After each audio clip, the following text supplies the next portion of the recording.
এনসিপির টোকাই একটা এমপি হয়েছে না, হান্নান মাসুদ নাম।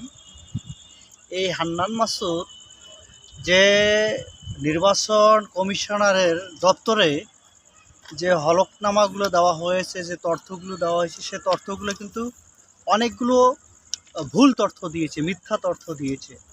বাংলাদেশের সংবিধান অনুযায়ী যদি কেউ ভুল তথ্য বা মিথ্যা তথ্য দেয়, সেক্ষেত্রে কিন্তু বাংলাদেশের আইন অনুযায়ী সে যদি এমপি হয়ে থাকে বা ইউনিয়নের চেয়ারম্যান হয়ে থাকে বা উপজেলার চেয়ারম্যান হয়ে থাকে, সেই হিসাবে কিন্তু সেই পদটা কিন্তু চলে যায় যদি এটা প্রমাণিত হয়।